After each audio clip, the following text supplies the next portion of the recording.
जब भी आप कोई चैप्टर पढ़ेंगे तो आप एक छोटी सी डायरी बना लीजिए। डेली सोने से पहले उस नोटबुक को खोल के यानी कि उसकी फॉर्मूला को देख के एक बार रिवाइज करके और तब आपको सोना है। आज आप 10 घंटे 12 घंटे पढ़ रहे हैं, कल भी आप 10 घंटे 12 घंटे पढ़ रहे हैं और उसकी नेक्स्ट डे ऐसा होगा कि आप 7-8 घंटे या फिर 6 घंटे में ही आपको लगेगा कि नहीं आज पढ़ने का मूड नहीं हो रहा।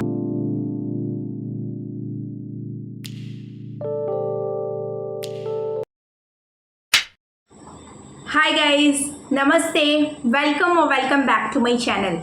कैसे हो आप सब? आई होप आप सब बहुत अच्छे होंगे और अपनी पढ़ाई को बहुत अच्छे तरीके से कर रहे होंगे। हाँ, लेकिन पढ़ाई करते हैं जब हम कोशिश करते हैं तो हमें कुछ न कुछ प्रॉब्लम ज़रूर आती है। लेकिन अगर हम कोशिश ही नहीं करेंगे तो हमें प्रॉब्लम कैसे आएगी?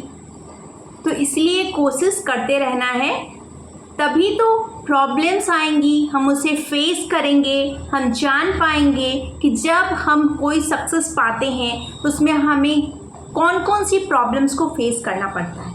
लेकिन अगर हम प्रॉब्लम से डर कर ही भाग जाएंगे तो हमें पता ही नहीं चलेगा कि सक्सेसफुल बनने में कितनी मेहनत लगती है और हम अपने लाइफ को यूं ही बर्बाद कर देंगे। तो चलिए इसी के साथ मैं वीडियो को स्टार्ट करती हूँ। जब भी आप कोशिश कर रहे हैं, लेकिन आप सबकी तरफ से ये बहुत ज़्यादा रिक्वेस्ट आ रही थी कि आप सबको मैथ्स में प्रॉब्लम्स हो रही हैं, यानी कि कुछ लोगों को मैथ्स बिल्कुल नहीं आ रहा, कुछ लोगों को ऐसा है जिनको चैप्टर वाइज सिलेबस कंप्लीट करने हैं। तो आप एकदम सही वीडियो पे आए हैं। बिना देरी किए हुए हम वीडियो को स्टार्ट कर लेते हैं। लेकिन एक डिस्क्लेमर है, अगर आप चाहते हैं कि आपको मैथ्स बिल्कुल नहीं आ रहा और आप चाहते हैं कि मैथ्स की वजह से आपका सिलेक्शन भी ना रुके, तो उसके लिए आपको ये सोच के चलना है कि मुझे टाइम देना है, मुझे डेडिकेटेड रहना है। अगर आप इसके लिए रेडी हैं तभी ये वीडियो आपके लिए हेल्पफुल हो सकती है। तो चलिए देख लेते हैं। सबसे पहला है कि जब भी हम सक्सेसफुल बनना चाहते हैं, यानी कि ये जब भी हम कोई ऐसे सब्जेक्ट को स्ट्रॉन्ग करना चाहते हैं, जीरो से अपने आप को एकदम उस लेवल तक, हाई अपर लेवल तक ले जाना चाहते हैं, तो उसके लिए दो बातें ज़रूरी होती है। जो हमारी सबसे फर्स्ट है वो है प्रॉपर गाइडेंस और सोर्स। यानी कि हमें मैथ्स स्ट्रॉन्ग करना है, लेकिन अगर हमें अच्छी सोर्स नहीं मिलेगी, अच्छे टीचर्स नहीं मिलेंगे या फिर अच्छा कंटेंट नहीं मिलेगा, पता नहीं चलेगा कि हमें क्वेश्चन कहाँ से प्रैक्टिस करनी है, तो हमारा मैथ्स स्ट्रॉन्ग नहीं हो। तो उसके लिए मैं आपको बताऊंगी कि आप कहाँ से मैथ्स को फ्री में पढ़ सकते हैं, जहाँ पे पूरा चैप्टर वाइज वीडियोस अपलोड किए हुए हैं, जहाँ से आप वीडियोस देख सकते हैं, टाइप ऑफ क्वेश्चंस देख सकते हैं, और मैं ये भी बताऊंगी कि आप प्रैक्टिस कहाँ से कर सकते हैं। तो सोर्स भी आपको मैं दे रही हूँ और गाइडेंस भी मैं आपको दे रही हूँ। तो इसी बात पे वीडियो को लाइक कर दीजिए प्लीज़, एंड कमेंट में एक लाइक या फिर एक हार्ट सेंड कर दीजिएगा, मुझे अच्छा लगेगा। तो चलिए सेकंड क्या है हमारा? The second one is belief, यानी कि विश्वास या विश्वास, सेल्फ बिलीफ। पहला, आपको खुद पे भरोसा होना चाहिए that you are able to make your maths strong. आपके पास इतनी एबिलिटी है कि आप टाइम दे सकते हैं, आप एकदम दिल लगा के उस काम को कर सकते हैं। जैसे आपका टीचर सजेस्ट करेंगे वैसे आप करेंगे। और सेल्फ बिलीफ के साथ साथ है बिलीव इन द टीचर और द सोर्स, यानी कि जो सोर्स या गाइडेंस या फिर जिस चीज़ से, जिस कंटेंट से आप पढ़ रहे हैं उस पर भरोसा। अगर आपको उस पर भी भरोसा नहीं होगा तो आप मैथ्स के लिए आप कितना भी टाइम दे दो, आपका मैथ्स या फिर आपका कोई भी चीज़, क्योंकि आपने भी देखा होगा कभी कभी ऐसा कंडीशन होता है कि कोई पेशेंट बहुत बुरे हालात से भी उठ के खड़ा हो जाते हैं, यानी कि वो चल नहीं सकता, वो बैठ नहीं सकता, लेकिन फिर भी वो दौड़ने लगता है। ऐसी बहुत सारी स्टोरी हमने सुनी है अपने लाइफ में। तो वो कैसे पॉसिबल होता है? Only because of his belief, उसके खुद पे भरोसे की वजह से ही वो पॉसिबल होता है। तो आपको भी भरोसा खुद पे रखना होगा। आपको ये नहीं कहना है कि मैं ये काम नहीं कर सकता, मैं ये काम कर सकता हूँ, मैं मैथ्स को स्ट्रांग बना सकता हूँ, मैं इसे टाइम दे सकता हूँ। मैं बहुत सारे हार्ड काम हम लोग करते हैं लेकिन हमें पता नहीं होता कि हम कैसे कर रहे हैं, या फिर ये हमारे लिए हार्ड है क्योंकि हम उसे इजी मान लेते हैं, और जिसे हम हार्ड मान लेते हैं वो हार्ड एक्चुअली होता नहीं है। तो आपको क्या करना है, आपको खुद पे भरोसा रखना है, और आप जहाँ से पढ़ रहे हैं, जिसे गुरु मान रहे हैं, उस पर भी भरोसा रखना है, उन पे भी भरोसा रखना है। तो ये 2 चीज़ें हैं जो आपके लिए ज़रूरी है। तो चलिए अब हम बात कर लेते हैं कि मैथ्स को स्ट्रॉन्ग करने के लिए क्या करना है। मैथ्स स्ट्रॉन्ग कैसे करें, यानी कि ज़ीरो से छोटी मोटी जो चीज़ें हैं, पॉइंट्स को मैंने एक वीडियो में डिस्कस किया हुआ है, उसकी लिंक मैं डिस्क्रिप्शन में डाल दूँगी, उसे आप देख लीजिएगा। अब बात कर लेते हैं सेकंड वन, यानी कि सोर्स की। तो सोर्स जो है, आप 2 टीचर हैं, एक चैनल है एसएससी मेकर, वहाँ से आपको चैप्टर वाइज मिल जाएगा वीडियोस। आप बोलोगे एसएससी मेकर क्योंकि मोस्टली क्वेश्चंस जो हैं वो एसएससी लेवल के ही, एसएससी में जो अर्थमेटिक वगैरह के जो क्वेश्चन पूछे जाते हैं वही आते हैं। तो आप वहाँ से वीडियोस को करिएगा, लेक्चर्स को देखिएगा, उसके प्रॉपर नोट्स बनाएगा। एक कॉपी ले लीजिए आप, एक स्पाइरल वाली कॉपी, सेपरेट कॉपी, और चैप्टर वाइज वीडियोस को देखिए और चैप्टर वाइज नोट्स बनाइए। वैसे मैं आप सबको पता होगा, अगर आप फॉलो कर रहे होंगे तो आप सबको पता होगा कि मैं डेली चैप्टर्स देती हूँ, टारगेट्स देती हूँ, और आप चाहें, जो लोग अगर नए हैं तो आप जाके मेरे चैनल पे चेकआउट कर सकते हैं, वहाँ पे मैं डेली टारगेट्स प्रोवाइड करती हूँ to complete the syllabus in 60 days only. तो आप उस टारगेट के अकॉर्डिंग आप चैप्टर को सर्च करिए वहाँ से, और वहाँ से आप उसके क्वेश्चंस नोट डाउन करिए। मैं ये लिंक वहाँ डाल दूँगी वीडियोस के, चैनल पे जाएंगे और आप सर्च करके वहाँ से उसे पढ़ सकते हैं। लेकिन उसका नोट्स ज़रूर बनाइएगा, जितने टाइप ऑफ क्वेश्चंस बताए जाएंगे उनके भी नोट्स बनाइएगा, ताकि जब आप नेक्स्ट डे, हाँ सेकंड टिप है कि जब आप सोर्स से पढ़ेंगे, नोट्स बनाएंगे, तो सेकंड डे जब आप आगे पढ़ेंगे तो उसमें मैं इस बात पे हमेशा जोर देती हूँ, आप मेरे वीडियोस को देखते होंगे तो अग्री करेंगे, आप प्रीवियस जो आपने पढ़ रखा है उसके नोट्स को आप एक बार सरसरी निगाह से देख लेंगे, रिवाइज कर लेंगे, ताकि आपका पहले का पढ़ा हुआ आपको याद हो जाए, मतलब आपके माइंड में और अच्छे से स्टिक कर जाए।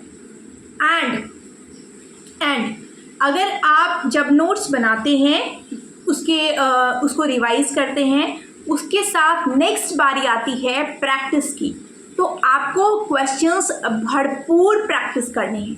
अब क्वेश्चन प्रैक्टिस आप कहाँ से कर सकते हैं? क्वेश्चन प्रैक्टिस के लिए अगर आप पहले कभी जनरल कंपटीशन की प्रिपरेशन कर रहे होंगे, तो जनरल कंपटीशन की प्रिपरेशन के दौरान ड्यूरिंग द प्रिपरेशन आपने बहुत सारी बुक्स बाई की होंगे मैथ्स की, जैसे या फिर अगर आप कोई सोर्स फॉलो कर रहे होंगे तो वहाँ से आप, जैसे अड्डा 247 का बुक मेरे पास था, क्योंकि मेरी बहन ने उसे बाई किया था, मतलब वहाँ से कोर्स परचेज किया था तो उसे वो मिला था, तो मैंने उसी से क्वेश्चन बनाए थे। तो आप जो है वैसे ही, अगर आपके पास कोई बुक है या फिर आपके भाई बहन दीदी भैया के पास है तो वहाँ से ले लो, फ्री में हो जाएगी। या फिर एक बुक आती है आर.एस. अग्रवाल की, कंपाइंड वाली, जो रेड कलर की बुक रहती है, एसएससी की ही आती है, प्रीवियस ईयर क्वेश्चन करके, आप वहाँ से उससे प्रैक्टिस कर सकते हैं। या फिर अगर आप नहीं बाई करना चाहते तो आप जो हमारा टेक्स्ट बुक ऐप है वहाँ से क्वेश्चन प्रैक्टिस कर सकते हैं। या फिर आपको मैं एक और ऐप सजेस्ट करती हूँ, that is big booster app. वहाँ पे जाएंगे प्रीवियस ईयर क्वेश्चन में, तो एसएससी सेक्शन के जितने भी मैथ्स के क्वेश्चन हैं वहाँ से आप चैप्टर वाइज वहाँ पे आपको मिल जाएंगी, वहाँ से आप प्रैक्टिस कर सकते हैं। इस तरह से आप प्रैक्टिस कर लीजिएगा, और जब आपका चैप्टर वाइज कंप्लीट हो जाए तो फिर एक रुक्मिणी की बुक आती है जहाँ पे मैथ्स में 6 to 8, 9, 10 करके लिए ऐसे दिया रहता है, 1 to 5 करके, तो मैथ्स का जितने भी क्वेश्चंस होंगे वहाँ से आप प्रैक्टिस कर सकते हैं, कंबाइंड क्वेश्चंस प्रैक्टिस कर सकते हैं, ठीक है। तो वो आपको क्या करेगी, उससे आपको एक आइडिया लग जाएगा कि मिक्स्ड क्वेश्चन आपको आ रहा है या नहीं। वैसे मैं जो टारगेट देती हूँ उसके अकॉर्डिंग क्वेश्चंस मैं एनफ बोलती हूँ प्रैक्टिस करने के लिए। मेरे टारगेट्स में क्वेश्चंस एनफ क्वेश्चन प्रैक्टिस के लिए होते हैं कि मतलब आप इतने क्वेश्चन प्रैक्टिस करो, इतने क्वेश्चन प्रैक्टिस करो। जो लोग भी जेन्युइनली फॉलो करते होंगे उन्हें आइडिया लग गया होगा कि कितने क्वेश्चन अब तक वो प्रैक्टिस कर चुके होंगे अगर अब उन्होंने ये टारगेट को सीरियसली फॉलो किया होगा। तो आप समझ गए होंगे कि आपको क्वेश्चंस कहाँ से प्रैक्टिस करनी है, आपको कौन से सोर्स को फॉलो करना है, कैसे बुक से प्रैक्टिस कर सकते हैं, बुक नहीं लेंगे तो कहाँ से प्रैक्टिस करेंगे, और रिवीजन करना है, रिवीजन को बिल्कुल स्किप नहीं करना है। और एक और टिप मैं ये भी देना चाहूँगी कि जब भी आप कोई चैप्टर पढ़ेंगे तो आप एक छोटी सी डायरी बना लीजिए।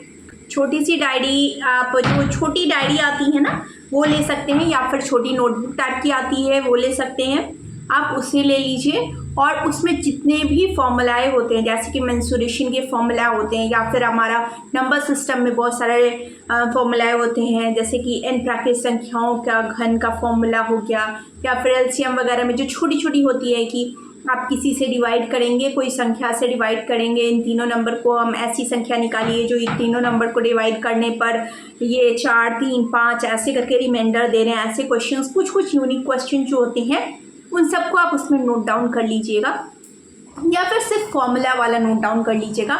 और ये जो एक कॉपी रहेगा जिसमें आप क्वेश्चन प्रैक्टिस करेंगे वो वाली हो जाएगी। तो आपको क्या करना है, आप ऐसे करेंगे और डेली सोने से पहले उस नोटबुक को खोल के, यानी कि उसके फॉर्मूलाए को देख के एक बार रिवाइज करके और तब आपको सोना है। उससे क्या होगा, जब आप सोएंगे तो सोते सोते वो आपके माइंड में स्टिक कर जाएगी और आपके लिए ईजी हो जाएगा। क्योंकि मैथ्स के अक्सर हम लोग क्या करते हैं, फॉर्मूलाए भूल जाते हैं, जैसे मीन मेडियन मोड का फॉर्मूला हो गया, या फिर कुछ भी आप रिलेट कर पा रहे होंगे, मेंसुरेशन के फॉर्मूलाए हो गए, वो रिलेट कर पा रहे होंगे आप कि मैं क्या बात कर रही हूँ। ठीक है, उसके बाद और मैं आपको ये सजेस्ट करूँगी कि आप कभी भी अपने आप को ये नहीं बोलिएगा कि मेरे से नहीं होगा, और पैनिक नहीं होइएगा। क्योंकि हमारा जो स्ट्रगलिंग फेज होता है ना, उसमें हमें हमेशा 2 पल को हम बहुत मोटिवेटेड होते हैं। यह मेरे साथ भी होता था और अभी भी होता है। 2 पल को हम लोग मोटिवेटेड होते हैं और फिर अगले 2 दिन क्या होता है, जैसे 2 दिन आज मोटिवेटेड हैं, चलो ठीक है, अच्छे से पढ़ाई हो रही है, फ्लो में पढ़ाई हो रही है। अगला 2 दिन आपका ऐसा भी आएगा, जैसे आज आप 10 घंटे 12 घंटे पढ़ रहे हैं, कल भी आप 10 घंटे 12 घंटे पढ़ रहे हैं, और उसकी नेक्स्ट डे ऐसा होगा कि आप 7-8 घंटे या फिर 6 घंटे में ही आपको लगेगा कि नहीं, आज पढ़ने का मूड नहीं हो रहा। तो मैं आपको यही कहूँगी, उस टाइम आप पैनिक बिल्कुल नहीं होइएगा, खुद को एकदम फ्रस्ट्रेट बिल्कुल नहीं करना है, माइंड को एकदम रिलैक्स करना है। आपको ये सोच के चलना है कि मेरा नहीं तो किसका होगा। मैं इतना मेहनत करते आ रहा हूँ, इतने दिनों से मैंने मेहनत की है, मैंने इतने स्ट्रगल के दिन देखे हैं। उस टाइम मतलब ऊपर वाले से बस यही कहना है कि प्लीज़ मुझे मत हारने दीजिएगा। यूनिवर्स को कहना है कि मुझे नहीं हारने दीजिएगा। भगवान जी मुझे, या आप जिस भी गॉड में बिलीव करते हो, आपको यही बोलना है कि मुझे हारने मत दीजिए। मैं जो कोशिश कर रही हूँ उसमें मेरी 100% मदद करिए। डेली सुबह में शाम में आपको ये बात बोलनी है, क्योंकि हम बहुत मेहनत करते हैं लेकिन इन मोमेंट पे जो है वो हमारे माँ पापा का आशीर्वाद और ऊपर वाले की जो दुआ होती है, ऊपर वाले की जो ब्लेसिंग्स होती है, वो हमारे साथ हो जाती है। और वो 1% जो है ना, वो 1% भी हमें सक्सेसफुल बना देता है। मैं आपसे यही कहूँगी कि कभी भी आप अपने आप पर इस स्ट्रगल के फ्रस्ट्रेशन को, स्ट्रगल के टेंशन को हावी मत होने दीजिएगा, क्योंकि अगर ये 1% भी हावी हो गया ना तो ये आपको पीछे खींच लेगा। प्लीज़ 5 मिनट जब आप सुबह में उठें तो आप में हाथ जोड़िए और भगवान से कहिए कि भगवान जी, मैं जो काम कर रही हूँ, मैं जो पढ़ाई कर रही हूँ, उसे मैं अच्छे से निभा पाऊँ, मैं 100% दे पाऊँ, और आप मुझे सक्सेसफुल ज़रूर बनाइएगा। तो चलिए इसी के साथ मैं वीडियो को एंड करती हूँ। अगर आपको इससे रिलेटेड और कोई क्वेरी है तो आप मुझे कमेंट सेक्शन में ज़रूर पूछिएगा, मैं उसका रिप्लाई देने की पूरी कोशिश करूँगी। और जिन लोगों ने बहुत सारे क्वेश्चंस पूछे हैं, मैं उन सब कमेंट्स को कंपाइल करके मैं एक वीडियो वो भी लेके आऊँगी। तो चलिए इसी के साथ मैं वीडियो को यहाँ पे एंड करती हूँ। मिलती हूँ आपसे नेक्स्ट वीडियो में। टिल देन अपनी पढ़ाई को कंटिन्यू रखिएगा और अपने आप को एकदम खुश रखना है। अपने आप पर फ्रस्ट्रेशन को हावी नहीं होने देना है। ऊपर वाले से दया मांगनी है और सक्सेसफुल बनना है। चलिए इसी के साथ all the very best for your preparation and all the very best for the exam. Video अच्छी लगी हो तो please consider liking it, and if you are new to my channel then please do subscribe to my channel and please comment down below कि आपको ये video कैसी लगी। मिलती हूँ आपसे नेक्स्ट वीडियो में। टिल देन अपना प्यार बनाए रखिएगा और बाय बाय।